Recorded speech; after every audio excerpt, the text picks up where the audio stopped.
let me tell y'all something, man. Like for real. As a little kid, preteen, teenager, whatnot, meaning like 13 to 15, I always knew that I was like unique and that I was different from my friends. Not better in no type of way, meaning just different. And I remember, I remember, like I'm just, don't quote me on the dates or whatever. I'm just giving y'all times, dates. But I remember like every Thursday, say I'm 14 years old, me and my partners, um, we on the block, selling dope or whatever, doing our thing, exactly, selling crack. And I always knew who I were though. You know what I'm saying? Like I I just knew. I just knew who I was inside, like the things that I was feeling and stuff of that nature, even though I was out there in the streets as a teenager selling, drugs and stuff. So so with us standing out there, like I said, man, it's all of us. Every Thursday at 8 o'clock, at 7:48, I'm leaving, going to the house. And my friends did not, like, they didn't never know why I always left Thursday at 7:45, 7:48, and I'm just gone from the track. It can be booming, money coming in, everybody having a good time, just whatever. It's live on the block. But for some reason, Treese will leave at 7:45 on Thursday, like clockwork. You know what I'm saying? And right now to this day, my friends probably don't even remember that or even probably know the reason why I was doing it. And the reason why I left 7:45 on Thursday, no matter what we was doing out there on the block, is because I wanted to get home and watch in living color. I'm dead serious, man. You know what I'm saying? We talking about Fire Marshal Bill. We talking about Jamie Foxx. Damian Wayans. You know what I'm saying? Keenan, like the Sister Kim. Everybody was there. You know what I'm saying? David Allen Greer, one of my favorite actors too. Comedians. But I left from the block, man. Like I said, I left from the block for selling dopest out there. No matter what was going on, I left and I went home to watch that show. And looking at that show, for those 30 minutes, I wasn't in the projects. You know what I'm saying? I wasn't having no peer pressure, just whatever was going on in my life. Those 30 minutes took me away. You know what I'm saying? And I seen different things, like them acting for one. You know what I'm saying? It amazed me. You know what I'm saying? It made me want to be into film and, and look at the documentaries and the TV shows that I don't produce since then. You know what I'm saying? So that was one thing that like started a long time ago in me, that was burning like the fire of entertainment a long time ago. I remember even being on a block. Like I say, I didn't come from a broken home. My father wasn't there. He was out, on the crack or whatever. But I had a stepfather, you know what I'm saying, that raised me, my little sister, and my little brother. You know what I'm saying? But I remember when I was out there on that block, my mama used to, like, when she found out I'm down there, my mama used to walk down there, man, come and get my ass. For real talk, man. And nobody else mother, out of all my friends, nobody else mother came down now to them projects. Didn't care who was out there, what they walking through, or what, to get their damn child and to stop them from selling drugs and stuff. My mama came and got me plenty of time, man. Out there on the block, and somebody said, "Tree, that go your mama?"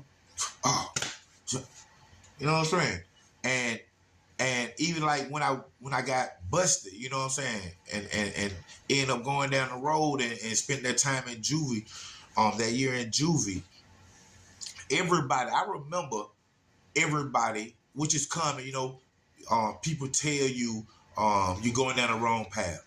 Sir, son, the cop, son, you in the stolen cars, and that was, you know, high speed chased us, and you could have killed somebody, which is all true. You know what I'm saying? But they were also the cops. They were also saying the same thing that my teachers were saying, and that what my parents were saying. You know, you keep doing this, you'll end up in prison, you'll end up dead. You know what I'm saying? So with everybody telling me that growing up, you're going down the wrong path. You know, your parents, your uncles, your aunties, you know what I'm saying? Your teachers. You know, you're gonna end up in prison or dead. You know, you're going down the wrong path, Dontrece. The cops, when they catch me. So that whole word, you're going down the wrong path, it kind of disturbs me right now to this day.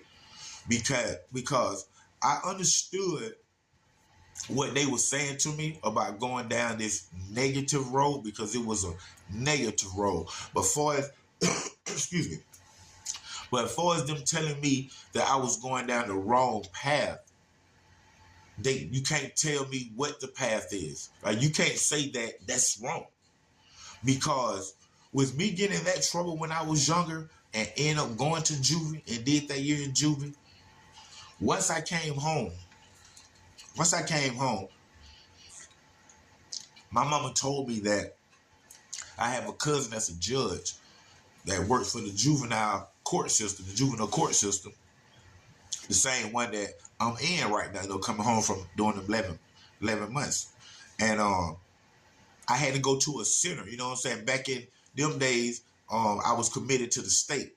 If you say that now, it's you in defects custody.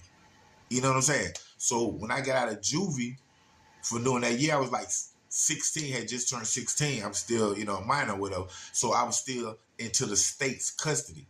So get in any trouble, get locked up, go to juvie, your parents can't come to get you. Your state court service worker, that's what I had back in my day. State court service worker had to come get you out of juvie and stuff like that if she wanted to, because she was like your active parent. And with that being said, one of my conditions was I had to go to this center. You know, like it was a center for troubled youth, boys and girls, and you had your court service worker had an office in this center. And you know, they he talk to you like anger management and dealing with things, getting job preparation, and whatever. You know, we went on field trip. That was my first time going to Callaway Garden, which was one of the best experiences of my life as a young teenager. But this one particular day that I had to go to the cinema, like we had to go there like on Wednesdays and Fridays, and we had to be there from between like 12 and 5, and it kept us out the streets and stuff like that. So on this particular day, I had went to the center. We had a speaker. They just, made everybody sit down. We have a speaker today, and it was this judge. And the judge came up there, and he spoke to us and this, about changing our lives and new starts and things of that nature. And once he got through talking, I went up to him and asked him, could I ask you a question? He said, yes, go ahead. And I said, are you secure to any Knoxes from, and I told him the area where my family was born at, generated or whatever before, we came about up in College Park. And he said, yeah, he's from that area, his family is, but he don't know if he's secure to me. And he'll talk to his grandmother, and he got my number. And he said, I'll get back with you. And a few days later, he called me, and just like I suspected, he informed me that we were cousins. And with that being said, he asked me, where do my grandmother live at? This is my mother's mother. Because that side of the family haven't heard from her in years. And with that being said, the family was separated, meaning like 90% of our family was in this part of Georgia. And the 10% was in College Park, and that's us. That's my grandmama, my grandmother, and her kids and the grandkids and the great-grandkids and all us. We was in College Park. That's where we grew up at. And So it was a missing link right there. Like they haven't talked in years, and they didn't know really how she was doing. You know, they had lost contact. People had died. Time passed. So I end up, letting him know where my grandmama stayed at, and gave him the number. And his mother called her, and they were so happy to get back in touch with each other because they haven't talked in years. And he ended up taking me in. And trying to help me get my GED. He had two younger kids. His wife, she was from out of the country. They had a maid. You know what I'm saying? Actually, she came into the country with the maid or something like that. Something like once she had the first child, the maid was sent from her mother. And like I said, she's from another country, and they was well off. And like I said, yeah, I stayed with him, man, for about a year, trying to get my life right. We talking about 16, 17. Now I'm 17, and he stayed. Actually, at this time, he stayed like 3 or 4 doors down from Too Short here in Atlanta. You know what I'm saying? So I see Too Short leave, come in. Different stuff going on or whatever. They had little parties and stuff. But I couldn't stay away from my friends in College Park, man. So it was times that like he'll go to work. Like I said, he's a judge. He'll go to work, and I'd be there with the maid. Wake up in the morning, she cooked breakfast for me, this, that, and she didn't even speak English. But with me staying there, the amount of time I did, we had learned how to communicate. I could understand some of the things that she was saying. Of course, she could understand what I was saying. So, but I couldn't, I wouldn't stay there, man. I wanted to be in the streets and friends and smoking and all that stuff, man. So I used to sneak away, and he used to come back and get me. And then, I sneak away and get in some trouble. Like I had ended up catching a burglary charge for kicking in a nigga door, you know what I'm saying? And he'll come get me, bum me out and stuff. And, after so much back and forth, and then I was, coming above, teenager, 18, 19, like that right now, he had his own two kids. So, he had to, like, you grown now. I love you. I'm still in your corner. You need me for anything, but, you're going to have to take this road, on your own and stuff. With that being said, though, man, like I said, the family had reunited, actually. And with that being said, I just said that. With that being said, right now to this day, we have a family reunion. We never had a family reunion until I end up going down the wrong path, they say, meeting my cousin, who is a judge later on in life. Once we met, he got in touch with my grandmother, and then his mother got in touch with my grandmother, and then the family like became whole. And then my uncle, which is my grandmother's one of her kids, ex retired firefighter and things of that nature, him and my cousin the judge got together, planned our first family reunion years ago. And now every 5 years, my family have a family reunion, which, like I said, we never done. And what it took was me to go down that wrong road to meet him. And I remember the last one we had, the last family we had, me and my wife and the kids, we got there late. We was actually the last people that was getting there. Nice banquet type facility. And as we was coming in, I remember one of my kids got her loose and like went in, but then went out and went into the pool area. And I was out there getting her. I was out there getting her. I think it was Brooklyn. I was out there getting her.